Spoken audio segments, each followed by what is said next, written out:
Estamos con Nana Cadavid, compositora, cantante venezolana, nacida en Caracas. Estuviste en actuación de chamita. Sí, y de nota en chamita también. Y también. Hice cine, tele y teatro.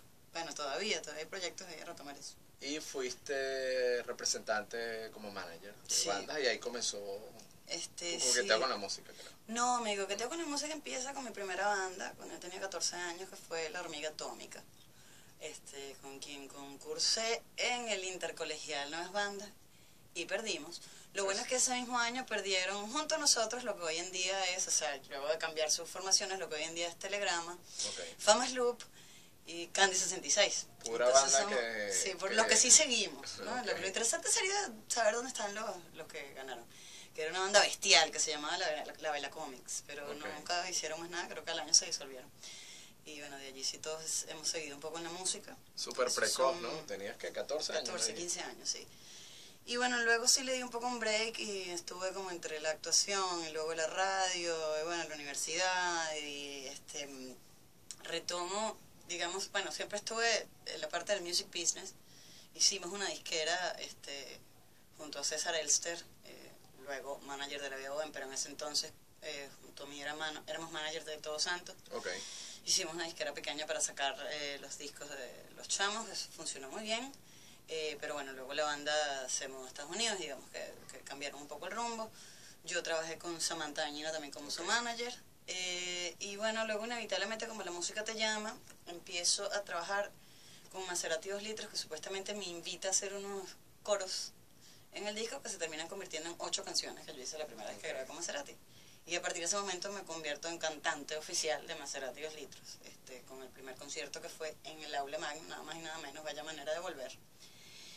Y pues eso da pie, todo esto sucede cuando yo estaba concretando un poco lo de hacer mi primer disco, eso da pie también a que trabaje con Gaélica como, digamos, en esa gira I.O. Live, que éramos un poco un colectivo, también estaba Virán Brizuela de invitado, y bueno, yo estaba en la parte de la percusión menor y ciertas cosas, percusiones étnicas, junto por supuesto el súper Diego El Negro Álvarez, y en las voces. Entonces, okay. Bueno, digamos que no me puedo quejar que volví con 2 de los proyectos que más admiraba en el momento y formé parte de ellos y, bueno, todavía formo parte de Maserati y pues en ese mismo año eso sale Exposé y bueno, de allí empieza pues todo tu andar por la música. Etapa, sí, que fue maravillosa y bueno, colaboraciones con Vinilo Versus, Charlie Papa, Americania, un montón de cosas que menos mal fuimos grabando y documentando en el tiempo porque bueno, ahorita la cosa, la escena cambió muchísimo, estamos todos un poco dispersos por el mundo llevando la bandera del país, pero claro, no estamos ya todos en el mismo sitio. Entonces, pues sí, eso es un poco el resumen, seguro se me escapará alguna cosa, pero eso más o menos. Pero está bien, bien completo. Cuéntame un poquito de Exposé, porque Exposé hace unos días comentaba con tu hermano que tuve la posibilidad de entrevistarlo, que en el caso de Atkinson, que surge precisamente como músico para tu disco, ellos fueron una de las bandas a final de antes del 2010, digamos, que comenzó a cantar las cosas claras, pues, sí, las cosas como a no guardarse nada y decir las cosas que estaban y que siguen pasando hoy en día de una manera mucho más grave. Sí, esa misma rabia que teníamos todos y ese mismo antisistema que teníamos muchos, se tradujo en el caso de ellos, sí, claramente en la música, ¿no? O sea, sí estaba el espíritu punk de no solo decirlo cuando te entrevisten o en tus redes sociales, sino sí incluirlo en la música y pues... Bueno, exacto. Entonces con Exposé me parece que vas por ahí. Bueno, fíjate... No, pero no leas la pregunta que la estás viendo en la tablet. No, o sea, yo no leo desde aquí, y con Exposé vemos que vas más o menos en ese estilo, con mensajes directos, sí, hablando de una realidad que era bastante cruda en 2009 cuando sacas el disco, sí. Pero hoy en día evidentemente es mucho peor, pero cuéntame un poquito por qué el disco, ese es el concepto del disco, por qué te fuiste por ahí. Bueno, fíjate, no es un concepto político para nada, no fue escrita con esa intención, ¿no? Ahí salió en 20 minutos, fue la primera canción que salió en el estudio y narraba todas cosas que habían pasado esa semana, o sea, lo del vuelo sobrevendido, lo de que se fue la luz y tuvimos que cancelar un montón de pautas, que nunca hay nada, que Caracas y Venezuela en general parecía como un gran de estos sobres Manila que dice no hay timbres fiscales. Y no, o sea, todos no, y yo empecé a sentir de verdad que no, ni siquiera de un Estamos punto... hablando de 2009, o sea Sí, que fue no, premonitorio eso. bueno, sí, lamentablemente, claro, se fue un poco de las manos lo que estos bárbaros lograron hacer con el país. Pero sí, el disco más bien es desde un punto de vista muy personal, mi visión y mis historias hasta ese momento, o sea, desde pequeña hasta ese momento.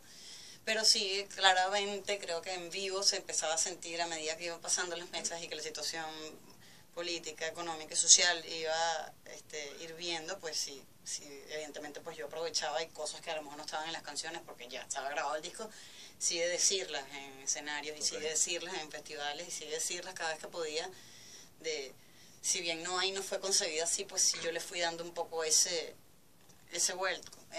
Pasa que con No Hay el cierre del coro, que es pero aún sonrío, cantado toda la canción está casi desafinada, toda la canción está como muy de malas pulgas, y el aún sonrío va entre comillas, es irónico, pero por alguna razón, como dice Boston Rex de Tomate, que las canciones, bueno, y esa es la máxima, ¿no? Que la canción una vez que tú la editas ya no es tuya, es de los demás. Empezó a pasar que mucha gente me escribía y me decía como qué bonito mensaje, esa cosa esperanzadora del venezolano, y yo, wow, qué bárbaro que yo lo dije. Y la gente lo tomó de otra manera. Y la gente la agarró por ahí y me pareció bellísimo, y hasta yo la empecé a cantar diferente. Entonces esas son las cosas que fueron pasando con el disco, de cantarlo en vivo, ¿no? Se fue por lo que no era político, se fue poniendo más político, lo que no era optimista se fue poniendo más optimista, lo que no era pesimista también. Entonces pues sí, creo que esto es fruto de que tuve la dicha de estar en el momento maravilloso que ocurrió entre 2010 y 2012 para el rock y toda la música independiente en Venezuela en general, y formar parte de esa, digamos, esa promoción, así como en los colegios, que pues eso te daba esa licencia, ¿no? Porque, ¿Y sientes que tu deber como músico o como creadora es solo entretener o llevar un mensaje? yo no soy entertainer, que es lo que hace que la gente no tenga posiciones políticas. Yo soy artista y mi primera deuda es con mi arte, es con mi necesidad de decir algo. Por lo cual, sea lo que sea que yo quiero decir es lo que voy a decir, y sea lo que sea que yo quiero tocar es lo que voy a tocar. Entonces, el problema cuando la gente se debe a su público es que si tu público te pide reggaetón, ¿qué vas a hacer? Porque no estás vendiendo discos. Ah, ok. Entonces yo no creo en lo de deberse al público. Yo creo que tú te tienes que deber a tu compromiso con el arte. Y si tienes la bendición de que haya gente que conecta contigo y acepta tu mensaje y tripea, finísimo. Pero si no, has fracasado como artista. Y bueno, perfecto, porque puedes ser un entertainer. Eso no está nada mal. Pero para mí, como yo lo veo y como yo lo siento, es un poco más así.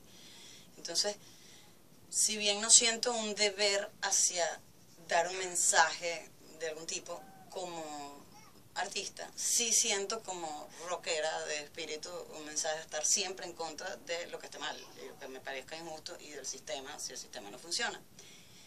Como ciudadana venezolana, sí siento una deuda de ese pedacito de voz que tenga, y esa ventaja que yo pueda tener sobre los que no tienen voz y los que se quejan y no tienen cómo llegar a que pase algo, o al menos a molestar a este gobiernucho. Sí, pues entonces yo agarro un poco esa responsabilidad, sí, como venezolana, como ciudadano, de decir esto está mal y esto está mal y va a estar mal hasta que deje de estar mal. O sea, no medias tintas, sino o esto para o sea, claro y raspado. Sí. Cuéntame un poquito, hablamos al principio que pasaste por la actuación. ¿Qué tal esa experiencia y por qué te decides finalmente más bien irte por el camino de la música? Bueno, yo creo que la música es mi primer amor. La actuación a mí me encanta, pero lo que he hecho es integrarla. El dramatismo lo he integrado en mis presentaciones en vivo, entonces tengo como, digamos, dos películas andando. Nana en el plano Maserati 2 litros, que es como otro personaje, que soy yo, pero es un lado de mí, y Nana con Nana Vico, digamos, que también hay como otra cosa muy afectada que está sucediendo en escena.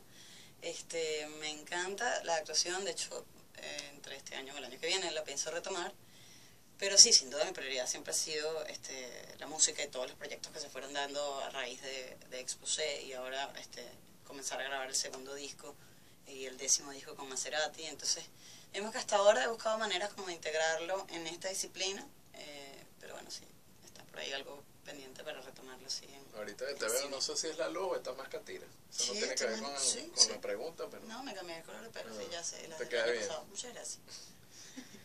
Mira, ¿en qué se diferencia o qué tan distinto es el trabajo detrás del micrófono como manager, como representante de un músico, a tu faceta de cantautora, digamos?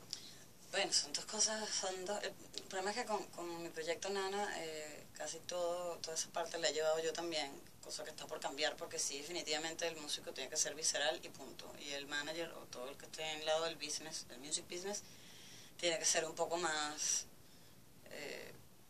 digamos, a quemarropa con sus decisiones, y entonces entra ahí como en conflicto un lado del cerebro con el otro. El artista y el business. Sí. Incluso yo como manager de otros artistas sé que tengo un poco esa limitante, porque al ser artista yo también, pues a veces velo por los intereses del artista de una manera muy punk, que me ha funcionado hasta ahora, pero que no sé si siga funcionando.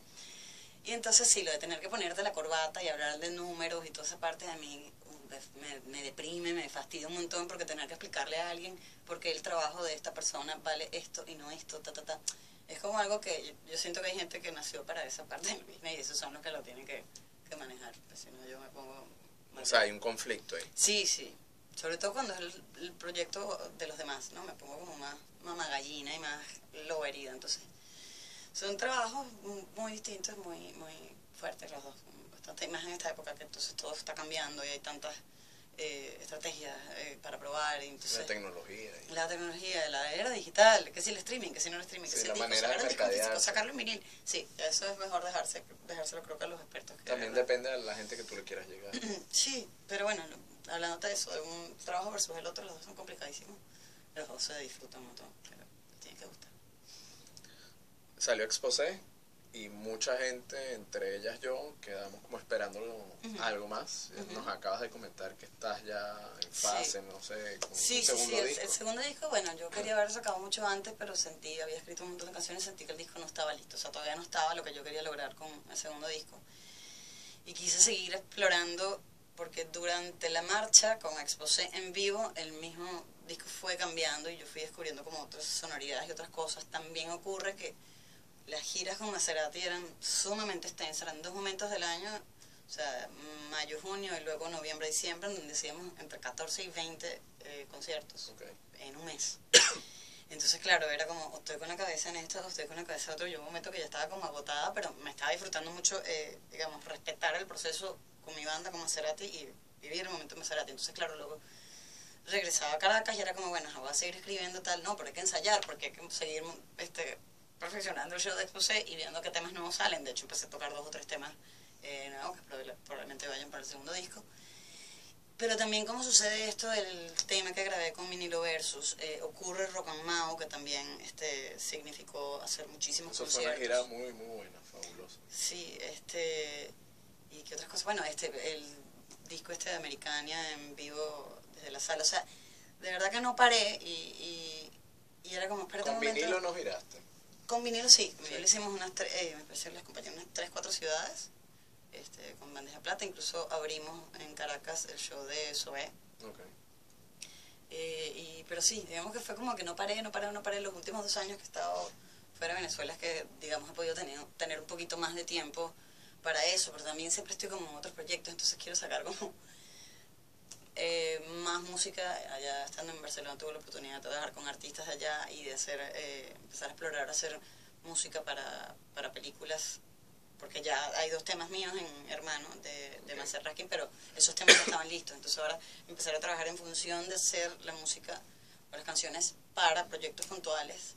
Digamos que sí, ha sido un poco por falta de tiempo y de sentir que todavía no estaba listo lo que yo quería más o menos plasmar con el segundo, ya me he acercado un poquito más. ¿Y en qué onda crees que nos puedes contar más o menos en qué onda va a venir ese disco? ¿O todavía está muy Todavía se está definiendo, pero sí hay una cosa que tengo clarísima desde que terminé Exposé, y es que pues la misma crudeza o más. O sea, a mí hay una cosa que me gusta todavía Exposé, porque uno siempre odia el disco, el primer disco que uno hizo, Y hay una cosa que es la única que me permite todavía poder escucharlo. Sí, porque uno empieza a pensar como hubiese hecho esto, pero no, los discos igual son ese documento en ese momento y ya está. Si te pusieras a ver, los discos nunca estarían listos.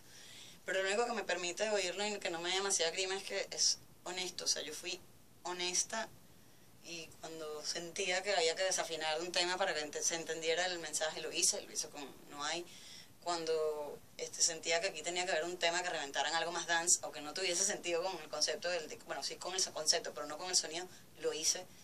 Las letras están completamente desnudas, entonces eso es algo que definitivamente creo que va a ser o es la constante en mi carrera, probablemente se reflejará en el segundo disco, que es la honestidad.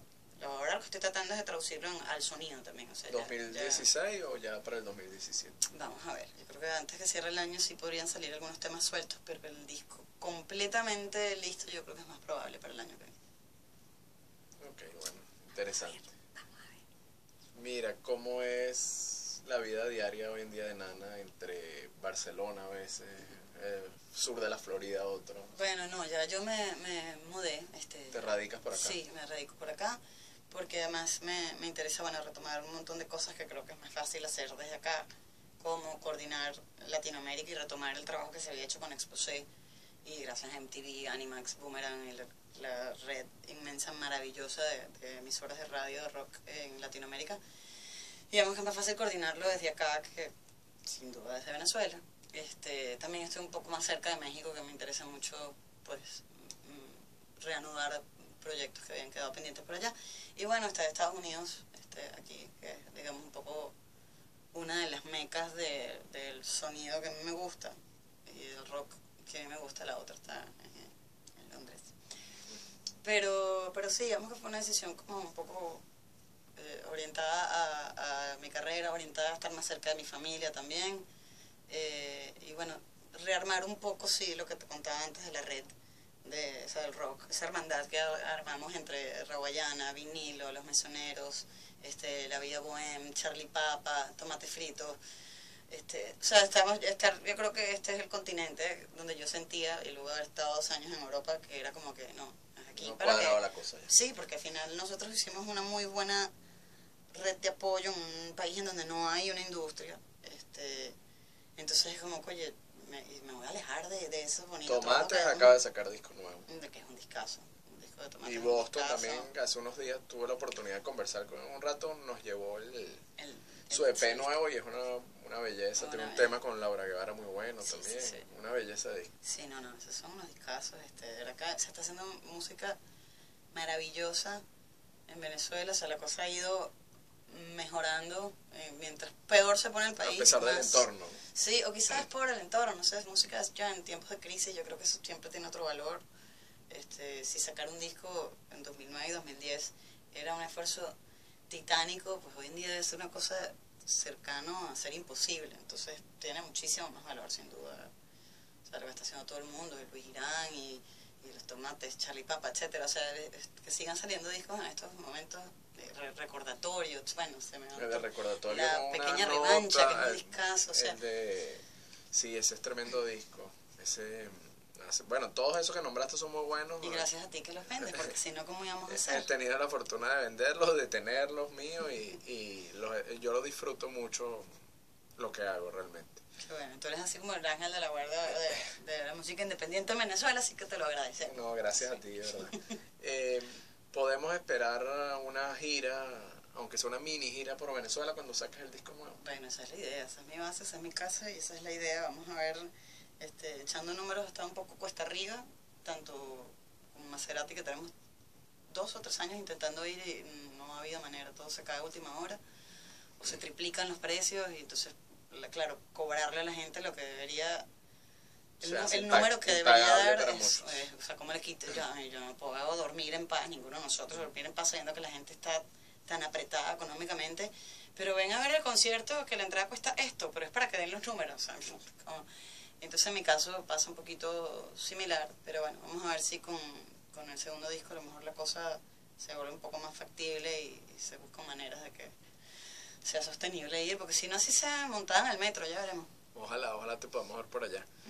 ¿Qué extraña Nana de Caracas ahorita? Ay, todo, lo que pasa es que es una Caracas que no existe, entonces, o sea, que ya no existe, es la gente que ya no está ahí, es la vida que uno tenía en Caracas que ya no está ahí, o sea, más allá del Ávila y todos esos accidentes geográficos maravillosos, pero que no tienen la culpa de lo que está pasando, es eso, es la gente, la vida que uno tenía. Extraña muchísimo tocar en Venezuela, particularmente en Caracas cuando coincidíamos, incluso los panas de Puerto La Cruz, los panas de Mérida, y que coincidíamos de repente todos en un mismo festival en Caracas. Extraño muchísimo eso, esa hermandad y esa cosa que bueno, ya no volverá y que estamos tratando de recuperar a distancia, pero que eso que ya no volverá y a donde vayamos pues nunca seremos el sitio en el que estemos viviendo, pero no sé, extraño muchas cosas que sé que ahora no están, pero quiero creer que volverán en algún momento, y esa tranquilidad y uno Son puede salir. ciclos, ¿no crees que de repente? Yo creo que todo cae, o sea, si cayó el loco del bigotico allá en Alemania, no se crean estos que son inmortales. La cosa es que bueno, que el karma haga su trabajo en la tierra, que yo sé que el otro se lo estarán cobrando en donde sea que esté, pero que todos estos espero que los persiga bravamente el karma y la justicia universal, y que vuelvan lo que tienen que volver para que podamos reconstruir y recuperar el país, porque si no, bien chévere que por fin ya se fueron, pero se llevaron todo. Bueno, y nos tocará reconstruir desde cero, ¿no? Bueno, es que como sea, yo creo que igual el venezolano se levanta, la cosa es que por lo menos quitemos los obstáculos del medio para poder empezar a trabajar seriamente y levantarnos de nuevo moralmente y volver a ser un solo país. Sí. Sobre todo la división que se ha creado, que bueno, nace además de un odio súper arraigado, ya han pasado demasiados años. Yo creo que esa sería una de las primeras cosas que hay que trabajar, y además trabajar en cambiar todos y cada uno de nosotros los venezolanos, porque... Pero ¿no te parece que más bien que es como un odio infundado? Porque en realidad... Claro, no, digo arraigado porque ya han pasado, ¿qué? 17, 18 años, 17. Ya hay una generación y pico que creció con eso. Entonces eso es lo que hay que trabajar y volver a ser venezolanos y punto, ¿no? De un lado y del otro, hermanos, y que nos podamos respetar y crecer en nuestras diferencias, pero sí, que la cosa tenga el tricolor y no un rojo de un lado y todo lo demás del otro. Entonces... Me queda una pregunta, lo que pasa es que tú has ido muy rápido porque como pagamos el aire para poder grabar. No, yo es que hablo así. Y eso que estás en chores, pero... Yo hablo rapidísimo. Mira, la última pregunta que tenía, pero después te voy a preguntar un par de cosas más seguramente. ¿Qué le dirías tú a los jerarcas del régimen, del gobierno actual? Si los tuvieras de frente, ¿qué le dirías? Mira, ya hoy en día no sé, esta pregunta siempre me la planteo y siempre me imagino escenarios, todos terminan fatal, pero luego digo, no sé si hay gente que está dispuesta a escuchar, bueno, no sé, no, está visto que gente que no está dispuesta, que no escucha. No, además no tiene la preparación ni la inteligencia, lo voy a decir, para asumir cargos públicos. Entonces, cuando una persona está en un cargo público, no tiene la preparación y no sabe lo que está haciendo, lo que entra es un juego de corrupción y poder, en el cual, no sé, yo honestamente lo que quiero es que se quiten del camino y devuelvan los recursos, porque eso es importante, no es que se quiten y ya veremos, no, esa gente tiene que recoger, que devolver todo lo que se ha robado y no sé, de verdad no sé qué les diría. No para sé. Reconstruir todo. Para reconstruir, sí, que nos dejen trabajar a nosotros, ya que ellos no es que no lo supieron, no les interesó, no quisieron, jamás. No les dio la gana. No, jamás les interesó, no hay una sola persona alineada con el chavismo que haya hecho una sola cosa desinteresada en pro del país, del pueblo. Eso es mentira, es toda una vil mentira, y la prueba está en que es una cosa en papel y es otra cosa en realidad. Entonces, no sé, honestamente no sé qué les diría. Creo que nos vamos a tener que ir a las manos, lo cual no está bien. La violencia nunca está bien. Entonces, por eso es mejor que no me lo pongan enfrente. Hay gente que sabe trabajar, hay gente que está muy preparada en la oposición para hablar con ellos. Que los dejen a ellos. Apolítica eres tú. Apolítica, no. Pero hoy en día yo creo que después de este despertar a golpes que nos dieron, yo creo que no hay venezolano apolítico, sino... ¿Pero simpatizas con algún partido, no? Yo soy opositora radical. Okay. O sea, soy opositora radical de estos tipos. Ya, dependiendo de quién esté haciendo la mejor labor en determinado momento, pues cuenta con mi apoyo. Ahora, si cuando este infierno se acabe, el candidato por el que yo voté o la candidata por la que yo voté se monte en el gobierno y también empieza a meter la pata, pues seré opositora de esa también, porque al final el espíritu rockero es ir antisistema que Así no es el funciona. rock. Así. Exactamente. No puedes ir antisistemas porque sí, pero si el sistema no funciona, pues sí. Pero sí, bueno, eso. Está bien, esa era la última pregunta. Ahora, unos minuticos, un mensaje que quieras dejarle a la gente que nos va a escuchar y ver, tanto en el blog como en el podcast de Caja Musical, algún mensaje que les quieras enviar desde aquí a los que estamos, se lo comentaba a Rafa el otro día, o sea, él está luchando desde acá, de Florida, Sí. igual tú, estoy seguro Sí, que sí, sí, sí, no pasa un segundo que eres no. embajadora de nuestro país, Sí. eh, explicándole a la gente lo que está sucediendo allá, sacando a relucir las cosas positivas del venezolano también, porque no todo pueden ser noticias malas. Eh, entonces, ¿qué mensaje le darías tú a los que están luchando desde allá? Pues porque por una u otra razón no se han querido ir o no tienen los medios o quieren tratar de cambiar las cosas desde allá. Bueno, que no importa dónde se esté, lo importante es hacer algo a diario.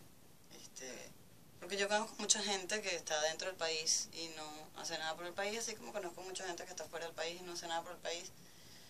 Y bueno, pues, supongo que se los respetaré, aunque no entiendo mucho cómo no te duele lo que está pasando. Una cosa es, o sea, yo me fui también porque la carrera de músico pues te lleva usualmente a salir del sitio en donde se gesta tu carrera, más allá de la situación. Pero no pasa un día en donde no busque maneras de ayudar a la situación, sea informando, sea enviando cosas por allá, sea trabajando con ONGs para ver qué puedo hacer. Y bueno, la gente que está allí pues triplemente valiente en los que están trabajando por el país, triplemente valiente en hacer eso, sobre todo cuando además no tiene medicina, no hay comida, el tema del agua, el tema de la luz, el tema de la educación, o sea, El tema de las medicinas es súper grave. es una barbaridad. Entonces, no sé, yo creo que mi respeto a todo el que esté dentro o fuera, haciéndose sea un poquito de aporte para ayudar a ese país que tanto queremos y que Esperamos bueno, al recuperar final algún siempre, día. sí, vale, todo resiste en algún momento, se tiene que acabar, desde aquella canción de Sentimiento Muerto. Correcto. Así que sí, esto se va a acabar. Amén. Bueno, muchísimas gracias. Ya vamos a hablar por el aire. Bueno, ¿qué aire? No, si estás aquí fresquito. Un beso, gracias. Gracias a ti. Dale, nos escuchamos en Caja Musical.